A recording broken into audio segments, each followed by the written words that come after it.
Bienvenue sur Localement Vôtre, le podcast qui t'aide à trouver des solutions locales pour ton business. Besoin de visibilité locale? Retrouve les solutions sur smart-marketing.fr.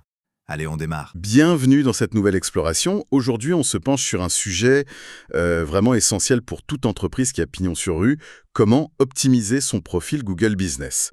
Pour vraiment, mais vraiment sortir du lot en 2025. On a décortiqué un paquet de conseils d'experts, 20 stratégies en tout qui sont censées booster la visibilité locale.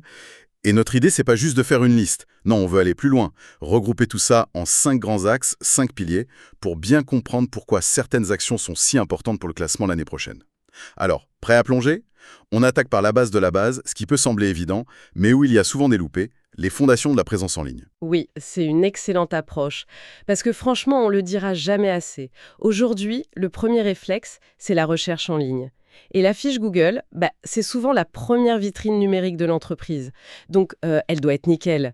Et ces 5 piliers qu'on va voir, ils couvrent justement tout ce qui est vital. Pour performer en 2025, faut maîtriser ça. C'est un tout, en fait. D'accord.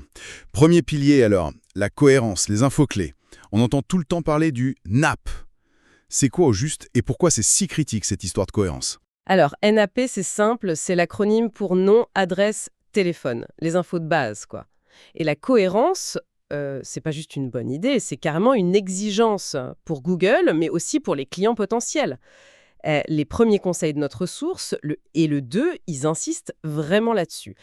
Ces infos doivent être strictement les mêmes partout. Fiche Google, site web, annuaire type page jaune, Yelp, réseaux sociaux. Partout pareil. La moindre variation, hop, ça crée un doute. Strictement identique. Ça veut dire quoi concrètement? Si j'ai Boulangerie Martin sur la fiche et SARL Martin et Fils sur le site, c'est déjà un problème. Exactement. Ça peut suffire pour que Google se dise est-ce que c'est bien la même boîte? Et du coup, il aura du mal à connecter tous les signaux positifs. Faut choisir une forme officielle, le nom commercial le plus courant par exemple, et s'y tenir. Partout. C'est un gage de sérieux, de fiabilité.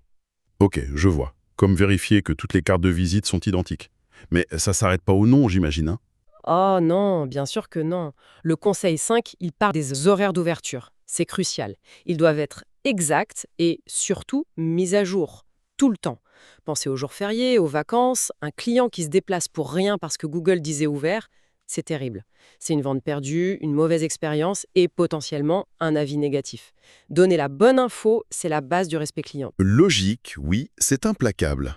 Et à part le NAP et les horaires, qu'est-ce qu'il y a d'autre dans ce socle d'infos essentielles? La complétude, c'est super important aussi. Le Conseil 18 le dit bien. Il faut lister tous les services, tous les produits.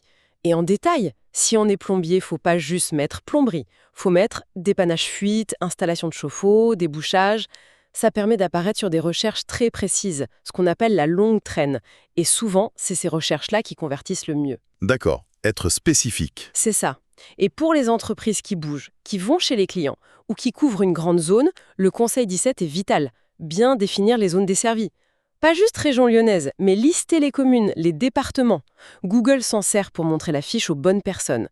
On peut même ajouter des géotags aux photos pour renforcer ça. Donc ce premier pilier, c'est vraiment de construire une carte d'identité numérique en béton, hyper complète et sans aucune erreur. Une fois qu'on a ça, comment on fait pour que ça parle bien avec le reste, genre le site web? C'est là qu'arrive le deuxième pilier, c'est ça? L'optimisation du site web connecté. Tout à fait. La fiche Google et le site web, c'est pas 2 îles séparées. Ils doivent bosser ensemble, se renforcer l'un l'autre, c'est un duo. Et il y a un point un peu technique, mais qui a un vrai impact SEO, c'est le conseil 7. Les URL des pages du site vers lesquelles la fiche Google renvoie. Si c'est possible, il faut créer des pages spécifiques par service ou par localisation principale.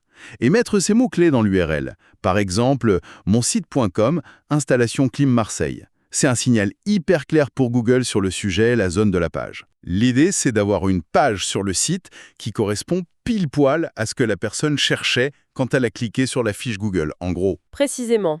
Et pour renforcer ce lien, le Conseil 8 suggère d'intégrer une carte Google Maps sur le site, sur la page contact par exemple, qui pointe directement vers la fiche Google. C'est un lien visuel et technique aussi. Et dans l'autre sens, le Conseil 9 insiste. Il faut un lien cliquable depuis le site vers la fiche Google. Ça peut être une petite icône Google, un lien texte, ou voir sur Google, peu importe, mais faut créer ce pont. Et là, on touche à un truc qui fait parfois un peu peur. Le schéma local business, Conseil 16. Derrière ce mot un peu barbare, qu'est-ce qu'il y a vraiment? Pourquoi c'est si important? Ah oui, le schéma. Mais c'est moins sorcier que ça en a l'air, hein. Faut voir ça comme une traduction de votre carte de visite pour que Google la comprenne parfaitement.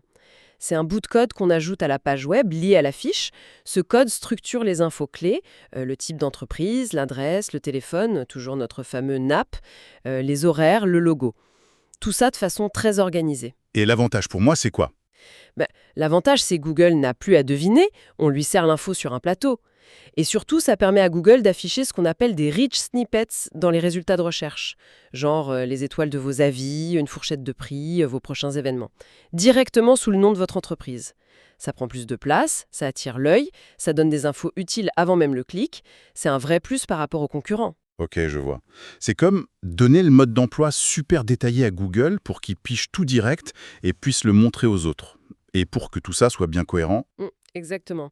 Le conseil 20 ferme la boucle. Il faut soigner l'URL et surtout la balise title, le titre qui apparaît dans l'onglet et dans les résultats Google de la page du site qui est liée à la fiche. Faut que ça matche parfaitement avec les mots-clés et les infos de la fiche Google. C'est cette cohérence globale qui maximise la pertinence locale pour Google. Très, très clair. On a donc une base solide, un site web qui joue le jeu. Maintenant, la fiche elle-même. Comment on la rend vivante, attractive? Plus qu'une simple adresse, quoi. C'est notre troisième pilier, le contenu riche et engageant. C'est ça. Là, on passe de l'info brute à l'expérience, à la séduction, on peut dire. Et le visuel, c'est primordial. Le conseil 10 le répète, ajoutez régulièrement des photos de bonne qualité, locales, variées, montrez la boutique, l'intérieur, l'équipe, les produits en action, des réalisations. Des photos authentiques, ça crée du lien, ça inspire confiance. Et il y a cette petite astuce technique, là, les balises alt pour les images. Conseil 11, ça sert vraiment à quelque chose. Ah oui, ça sert. C'est souvent zappé, mais l'impact est réel. La balise alt, c'est la description texte de l'image. Quand on charge une photo sur la fiche, faut prendre 10 secondes pour dire ce qu'il y a dessus en mettant des mots-clés pertinents. Par exemple, salle de notre restaurant Cozy à Bordeaux. Pourquoi? D'abord pour l'accessibilité, pour les personnes qui utilisent des lecteurs d'écran. Et ensuite, ça aide Google à comprendre l'image et à mieux la classer, notamment dans Google Images. Et Google Images, c'est une source de trafic non négligeable. D'accord, donc ça vaut le coup de prendre ces quelques secondes. Carrément. Et au-delà des photos, pensez vidéo. Conseil 12. Quelques clips courts, 3 à 5 c'est souvent bien, ça peut faire des miracles. Une petite présentation, les coulisses de fabrication, un témoignage client. La vidéo, ça capte l'attention, ça transmet beaucoup d'infos vite fait et ça humanise la marque. Ok, pour le visuel. Et côté texte, sur la fiche, qu'est-ce qu'on peut faire de plus? Une super stratégie, c'est d'anticiper les questions des clients. Le conseil 6 parle de créer une section questions-réponses, une FAQ, directement sur la fiche. Répondez aux questions classiques. Vous livrez, faut réserver, c'est quoi vos tarifs pour... C'est hyper pratique pour l'utilisateur, ça vous positionne comme expert et c'est une mine d'or pour placer naturellement vos mots-clés. Idéalement, cette FAQ doit aussi être sur la page du site. Pas bête. Ensuite, structurez bien vos textes, vos descriptions, vos posts. Le conseil 14 rappelle d'utiliser des titres clairs avec les mots-clés importants, le nom de la ville, la zone. Ça rend le texte plus facile à lire pour les gens et ça aide Google à comprendre la hiérarchie de l'info. Et est-ce qu'on peut et est-ce qu'on doit pousser les gens à passer à l'action depuis la fiche? Itinéraire commandé. Et dans vos textes, soyez clairs. Contactez-nous pour un devis gratuit, découvrez notre nouvelle carte, profitez de l'offre du moment. Faut guider l'utilisateur vers ce qu'on veut qu'il fasse après. Bien compris. On voit comment enrichir la fiche. Mais il y a un truc qui va au-delà du contenu, la confiance. Comment la fiche Google peut devenir un vrai moteur de crédibilité? Ça nous amène au quatrième pilier, la preuve sociale et les incitations. C'est un point clé, oui. Ce qui est fou ici, c'est le poids, mais alors le poids énorme des avis clients. Conseil 3. Avoir régulièrement de nouveaux avis, et si possible positifs, c'est un des facteurs de classement local les plus forts. Et c'est souvent le premier truc que les gens regardent avant de choisir. Mais attention, juste récolter des avis, ça suffit pas. Le conseil 4, il est capital. Il faut les gérer, ces avis. Répondez à tous, remerciez pour les positifs, et surtout, répondez aux négatifs, de manière pro, avec empathie et constructivement. Jamais ignorer et jamais répondre de façon agressive. Répondre à un avis négatif. Des fois, on n'a pas envie de remuer le couteau dans la plaie, non? Comment on trouve le bon ton? C'est délicat, c'est sûr, mais c'est essentiel. Faut montrer qu'on prend en compte le retour, même si on n'est pas d'accord. S'excuser pour l'expérience vécue, proposer une solution ou de discuter hors ligne. Les autres personnes qui liront ça, elles verront une entreprise qui se soucie de ses clients, qui gère les problèmes avec maturité.